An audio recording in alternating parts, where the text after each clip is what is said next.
السلام علیکم ورحمۃ اللہ وبرکاتہ۔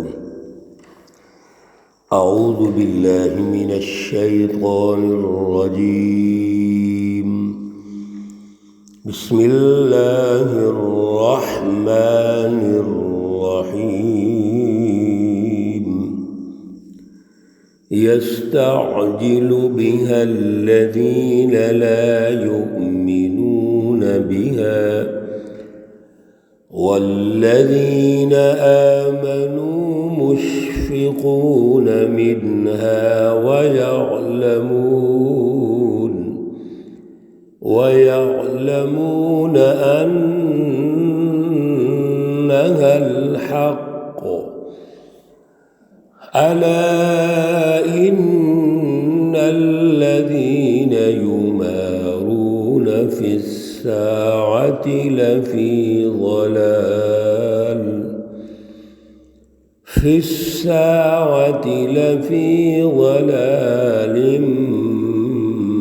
بعيد۔ صدق اللہ العلی العظیم۔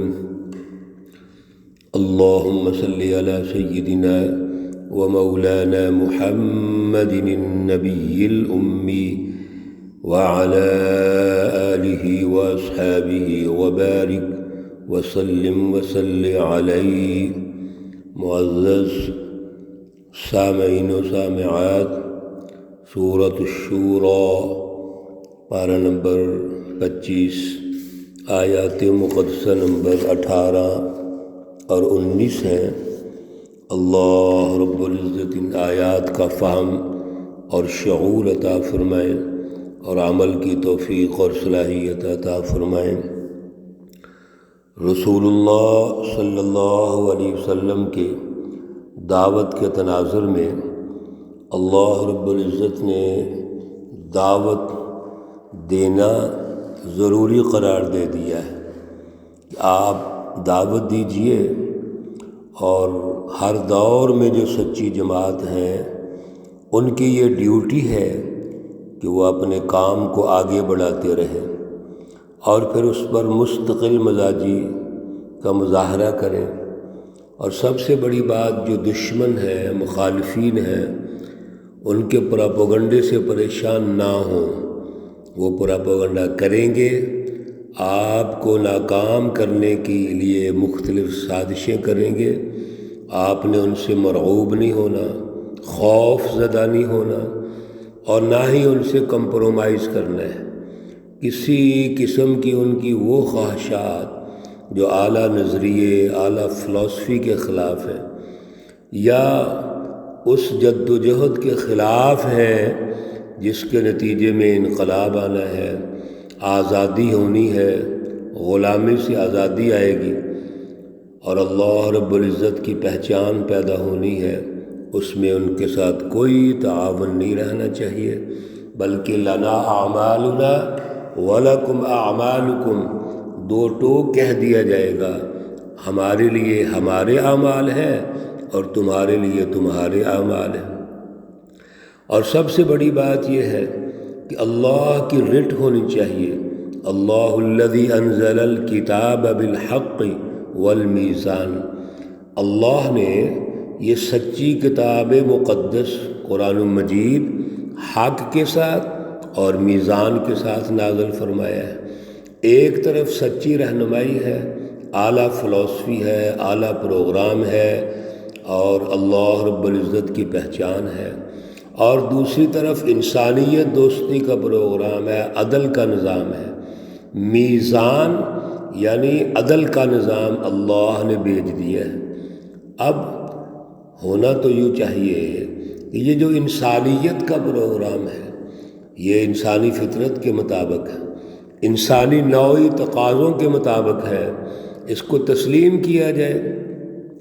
لیکن دشمن شک کرتا ہے، اور شک کا نتیجہ یہ ہے کہ یستعجل بها الذین، آیت مقدسہ نمبر 18، یستعجل بها الذین لا یؤمنون بها، اللہ رب العزت نے بڑا خوبصورت نقشہ کھینچا ہے ایسی جماعتوں کا جو مشرک ہے، کافر ہے، ظالم ہے، منافق ہے، جن کو اپنی آخرت کی فکر نہیں ہے، مستقبل کی فکر نہیں ہے، جو وقتی اور عارضی چیزیں دیکھتے ہیں، تو وہ آنے والے وقت کے بارے میں شک کرتے ہیں اور یہ کہتے ہیں یستعجل بها الذین، جلدی کرتے ہیں الذین لا یؤمنون بها، جو مومن نہیں ہے۔ یہ ظالم، کافر، مشرک اور منافق یہ کہتے ہیں کہ اگر کوئی اللہ کا عذاب آنا ہے، کوئی ایسی فیصلے کی گھڑی آنی ہے، کوئی انقلاب آنا ہے جس کی یہ باتیں کرتے ہیں، تو وہ جلدی کیوں نہیں آ جاتا؟ فوراً آ جانا چاہیے، اس کی ڈیمانڈ کرتے ہیں۔ اللہ فرماتے ہیں مختلف جگہوں پر، پہلے بھی آپ میرے عزیزو سن چکے ہیں، وَيَقُولُونَ مَتَىٰ هَٰذَا الْوَعْدُ، کہ وہ کہتے ہیں یہ وعدہ کب آئے گا؟ اللہ رب العزت نے مسلسل یہ بات سمجھائی کہ یہ وعدہ تو آ کے رہے گا۔ صرف اللہ پورا سسٹم ایک فطرتی نظام کے تحت چلاتے ہیں۔ سب سے پہلے اللہ نے نبیوں کو بھیجا، انبیاء علیہم الصلاۃ والسلام اور رسولوں کو اور سچی جماعتوں کو، کہ وہ ان ظالموں، مشرکین، کفار کو سمجھائیں، دلائل سے سمجھائیں، نقلی عقلی دلائل سے سمجھائیں۔ اگر یہ سمجھ نہیں آتے پھر ان کو ڈرایا جائے، اگر یہ ڈرتے نہیں پھر ان کو موقع دیا جائے، تھوڑی سی ڈھیل دی جائے۔ لیکن یہ اب اس ڈھیل کا ناجائز فائدہ اٹھاتے ہیں اور مذاق اڑاتے ہیں کہ یہ قیامت کب آئے گی، وہ انقلاب کب آئے گا، کس طرح یہ کامیاب ہوں گے۔ تو یہاں پر بھی وہ مذاق اڑا رہے ہیں، کون؟ الذین لا یؤمنون بها، جو ایمان نہیں لاتے، وہ شک میں ہیں۔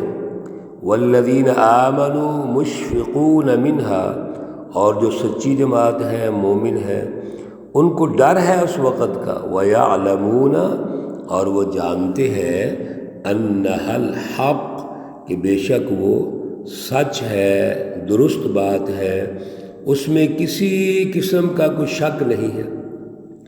سچی جماعت کو یہ پتہ ہے کہ دنیا کے اندر بھی انقلاب آئے گا، اور اللہ رب العزت کو جب منظور ہوگا، جب اس کا وقت ہوگا تو انقلاب آ جائے گا۔ ایسے ہی ہوا، رسول اللہ صلی اللہ علیہ وسلم جماعت سازی کر رہے ہیں اور کفار مذاق اڑا رہے ہیں، مختلف ناموں سے پکارتے ہیں۔ لیکن ایک وقت ایسا آیا جب پیارے رسول اکرم صلی اللہ علیہ وسلم غالب ہو جاتے ہیں، غزوہ بدر کا موقع آ گیا اور اب مقابلہ ہے۔ اس مقابلے میں جو مذاق اڑانے والے تھے اور رسول اللہ صلی اللہ علیہ وسلم کی جماعت کو تانگے کی سواریاں کہتے تھے، مختصر جماعت تھی اور بظاہر غریب غربا تھے، تو جن کا مذاق اڑاتے تھے آج انہی کے ہاتھوں سے ان کو شکست ہو جاتی ہے۔ یہ ہے انہا الحق، جب حق آتا ہے، جاء الحق وزہق الباطل، حق جب آتا ہے تو باطل بھاگ جاتا ہے۔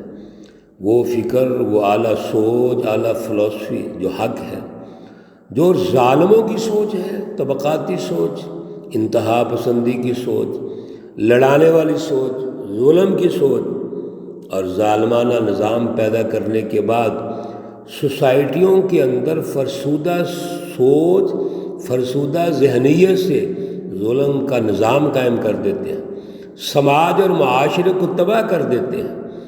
یہ سوچ باطل ہے، لیکن یہ باطل اسی وقت تک غالب رہتا ہے جب تک حق نہیں آئے گا۔ جب حق آ جائے گا تو باطل وہ چلا جائے گا۔ الا خبردار، ان الذین یمارون فی الساعہ، یہ جو اس گھڑی کے بارے میں شک کرتے ہیں، لفی ضلال بعید، البتہ بہت بڑی گمراہی میں ہے۔ اصل میں یہ گمراہی ان کو لے ڈوبے گی۔ دنیا کے اندر وہ گھڑی آئے گی، انقلاب آئے گا اور یہ تباہ ہو جائے گا۔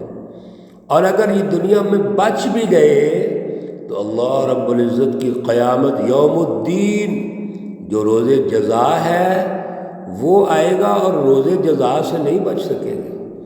اس لیے میرے عزیزو، ہمیں ہمیشہ اللہ سے جڑ کے رہنا ہے، اللہ رب العزت کے تابع ہونا ہے، سچی جماعتوں کے ساتھ ہونا ہے، جھوٹی جماعتوں سے ہم نے بغاوت کرنی ہے، بیزاری کا اعلان کرنا ہے، اور سچی جماعت وہ اللہ کے نبیوں کی جماعتیں ہیں، اور پھر رسول اللہ صلی اللہ علیہ وسلم اور آپ کے بعد آپ کے خلفاء، آپ کے صحابہ، خلفائے راشدین، اور پھر سچی جماعتیں ہیں جن کی ہم نے پیروی کرنی ہے۔ اصحابی کالنجوم فبأیہم اقتدیتم اہتدیتم، یہ میرے جو صحابہ ہیں، یہ تمام لیڈر ہیں، قائدین ہیں، یہ ستاروں کی طرح ہیں۔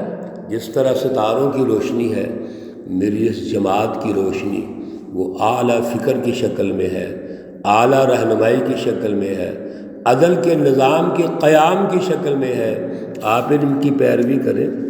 اللہ لطیف بعبادہ، اللہ نرمی رکھتا ہے اپنے بندوں کے ساتھ۔ یرزق من یشاء، وہ رزق دیتا ہے جس کو چاہتا ہے۔ اللہ اپنے بندوں کے ساتھ، اپنی مخلوق کے ساتھ نرمی رکھتے ہیں۔ سب کچھ اللہ جانتے ہیں، لیکن وہ اس مخلوق پر اپنے انعامات، اپنے اکرامات کرتے رہتے ہیں، رحمتیں اور برکتیں نازل فرماتے رہتے ہیں۔ اللہ کو کوئی مانے یا نہ مانے، اللہ رزق ضرور دیتے ہیں۔ کیوں؟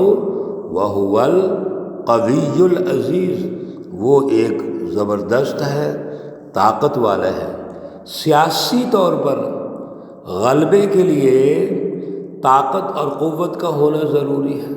پیچھے ہم نے جب رکوع شروع ہوا تھا تو یہ پڑھا تھا فَحُكْمُهُ إِلَى اللَّهِ، اصل میں حکم اللہ کا ہے، غلبہ اللہ کا ہوگا، رٹھ اللہ کی ہوگی۔ اور رکوع کے اختتام پر اللہ نے یہ ارشاد فرما دیا وَهُوَ الْقَوِيُّ الْعَزِيزُ، وہ طاقتور ہے، غالب ہے، زبردست ہے، یعنی رٹھ اسی کی ہونی چاہیے۔